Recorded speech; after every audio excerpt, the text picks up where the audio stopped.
Donc, pour ceux qui sont nouveaux sur R ou qui n'ont jamais utilisé ggplot2, il faut comprendre que ggplot2 ne fait pas partie de R par défaut. Donc, si vous avez fait une nouvelle installation de R, vous allez devoir installer ggplot2 par vous-même une première fois.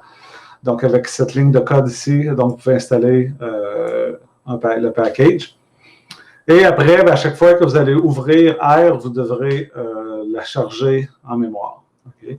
Là, je vous montre dans mes slides, à chaque fois qu'il y a du code, vous pouvez simplement je vais partager mes slides à la fin.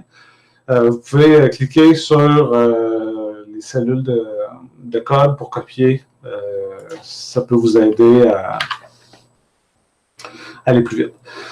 Une petite mise en garde, ou juste pour vous dire, c'est que ggplot2, comme vous allez voir, est vraiment un outil extrêmement puissant. Ça permet de faire des graphiques vraiment très, très intéressants. Mais si vous n'avez jamais fait de graphique avec ggplot2, au début, ça peut être un peu déconcertant.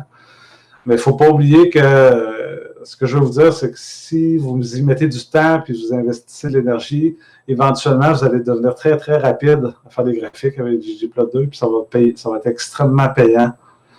Lorsque, par exemple, vous allez avoir des nouvelles données, puis vous voulez les explorer rapidement, ça va devenir une seconde nature, un peu, d'être capable d'écrire du code pour pouvoir visualiser des données sous différentes formes. Donc, si vous trouvez ça difficile au début, je vous comprends, mais je vous encourage à continuer puis à y travailler. Juste avant qu'on parle de ggplot2, juste pour vous montrer à quel point on peut faire des graphiques assez hallucinants, vraiment très cool avec ggplot2. Il y a un challenge qui s'appelle le Tidy Tuesday, en fait, qui est un challenge qui est hebdomadaire, qui se passe surtout sur Twitter. Ça fait 2 ans, je crois, j'y participe, pas toutes les semaines, mais assez régulièrement quand même. Donc, en fait, l'idée, c'est que chaque semaine, à chaque lundi, même si c'est marqué Tuesday, à chaque lundi, il y a un nouveau jeu de données qui est mis à disposition de la communauté. Et puis, le monde sont invités à utiliser différents packages, dont ggplot2, pour explorer et présenter ce jeu de données-là. Donc, si ça vous tente, vous pouvez simplement aller sur Twitter, regarder un peu qu'est-ce qui se fait. Puis, je vous ai mis ici quelques exemples de graphiques là, que j'ai vu passer dernièrement qui sont vraiment cool, là, juste pour vous montrer. On peut faire des trucs avec des icônes, faire des cartes géographiques. Même une personne a pris une photo d'une personnalité connue, puis a fait le transformer avec un graphique. Donc, avec ggplot2. Donc, ce que je voulais dire, tout simplement, c'est qu'effectivement, au début, ça peut être intimidant de travailler avec ggplot2, mais une fois qu'on a bien compris comment ça fonctionne, on peut faire des trucs vraiment cool. L'autre truc cool avec Tidy Tuesday, c'est que le monde va à peu près 100% du temps partager le lien du repository de GitHub où se trouve le code qui a été utilisé pour faire leur graphique. Donc, ça peut être un moyen très, très bon pour apprendre de nouvelles techniques un peu plus avancées. Donc, allons-y avec ggplot2. Donc, pour les premiers graphiques qu'on va voir, on va utiliser un jeu de données qui est inclus dans R. Donc, vous n'avez pas besoin d'installer rien pour le moment. Donc, le jeu de données s'appelle MPG.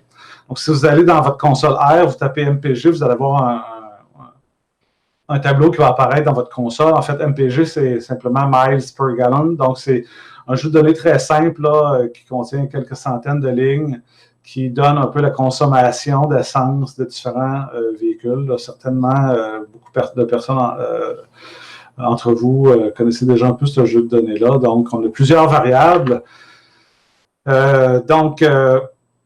Ce qui est important, ce que je veux dire aussi, c'est que pour travailler avec ggplot2, il faut absolument travailler avec, pas absolument, mais ça aide beaucoup, beaucoup de travailler avec des data frames. Donc, si vous ne connaissez pas ce que c'est des data frames, je vous suggère de regarder ça un peu plus près.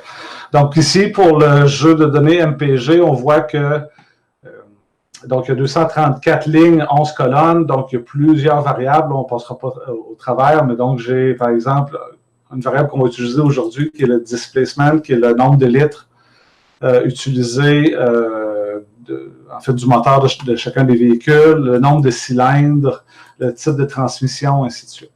Okay? Donc, c'est vraiment Et puis, les variables intéressantes, il y a city ici, donc le nombre de litres utilisés en ville par le véhicule, et HWY, qui est highway, qui est le nombre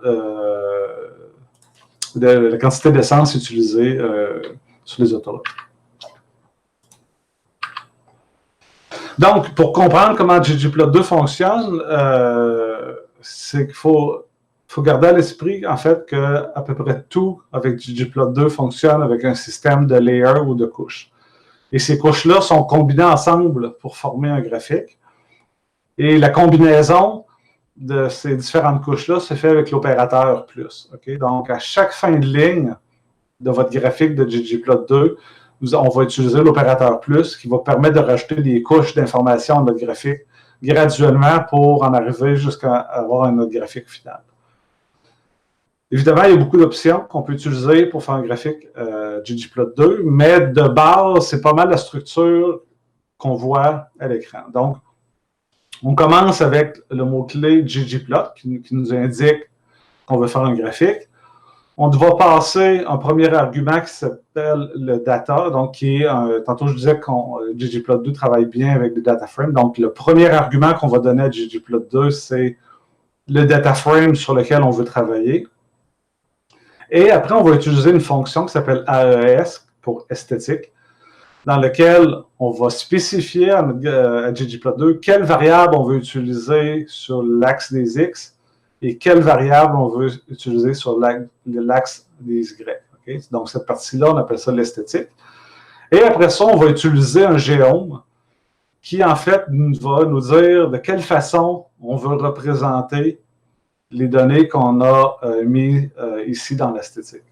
Et par exemple, ici, donc, pour faire une histoire courte, je dis à ggplot, fais-moi un graphique avec les données contenues dans le data frame MPG. En X, je veux la variable displacement, ou DISPL, et en Y, je veux la variable highway. Et je veux que tu me représentes ces deux variables-là avec un géome, une géométrie de type point. Okay? Avec ggplot2, il y en a énormément de géomes. On ne les verra pas, évidemment, pas tous aujourd'hui. On va voir seulement que quelques-uns. Mais ce que je veux que vous sachiez, c'est qu'ils commencent tous par le même préfixe, en fait, qui est géome, barre de soulignement. Donc, dans R, donc, si on voit A-B-line pour faire des lignes, colonne pour faire des colonnes, des H-line pour horizontal line, ainsi de suite. Donc, des polygones. On peut même géome texte pour faire afficher du texte, ainsi de suite.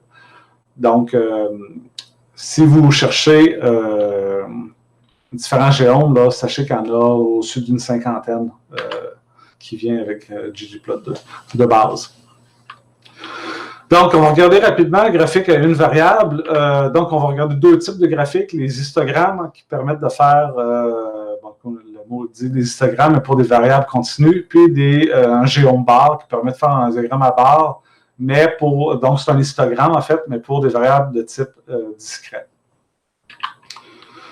Donc, comme je le disais tantôt, on va commencer à faire notre premier graphique.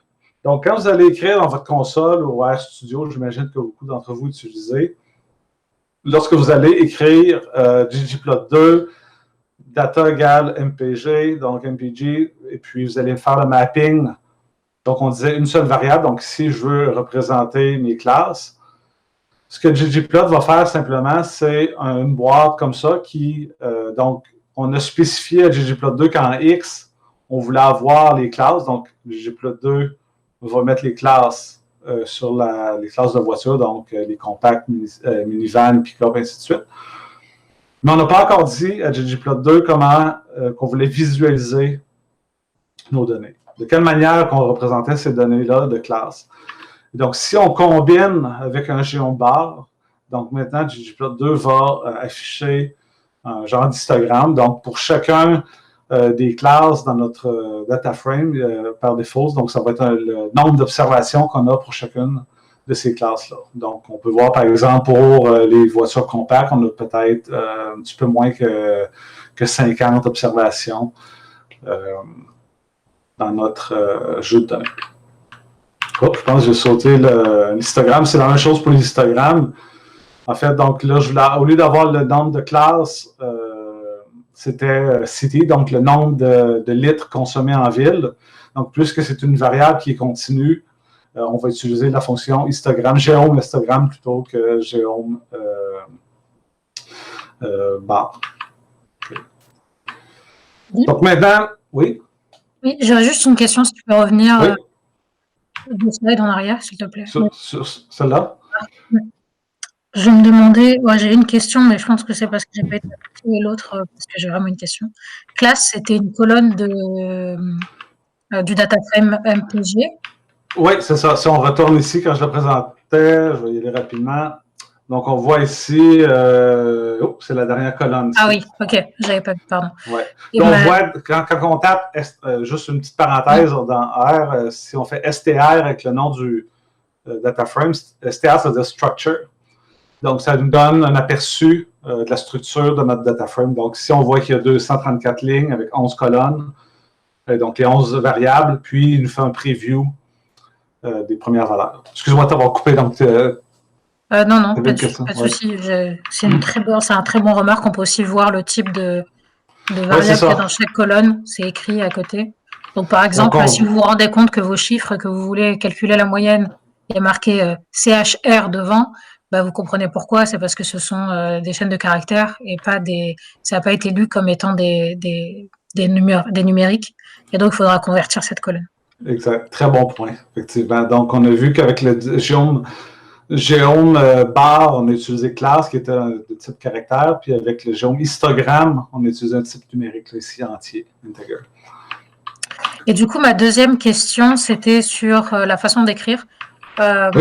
Juste ici, tu écris data égale MPG et mapping égale AES. Oui. Est-ce que c'est obligé d'écrire data égale et mapping égale? Non, on n'est pas obligé avec R, on n'est pas obligé de spécifier à quels paramètres on associe les valeurs. Okay. Le truc, c'est qu'il faut les mettre dans l'ordre. Oui. Évidemment. Donc, des fois, moi, étant le premier, on prend des mauvais plis. Pour aller plus vite, souvent, je vais écrire ggplot, mpg, AES, x. Et donc, je vais omettre data et mapping, mais voilà. Donc, j'essaie d'enseigner les bonnes façons. Comme on dit, faites ce que je dis, faites pas ce que je fais. En fait, je me posais la question parce que ici, tu as écrit mapping égale AES. Mais quand tu présentais la formule, il n'y avait pas écrit le mot mapping. Du coup, non, c'est ça. Effectivement, c'est une bonne remarque. Puis, donc, je devrais peut-être être un peu plus consistant, mais quand j'écris mon code à moi, habituellement, je ne l'écris pas. OK. Ça ne va pas me mettre une erreur si je n'écris pas mapping sans problème. OK. Parfait. Merci beaucoup.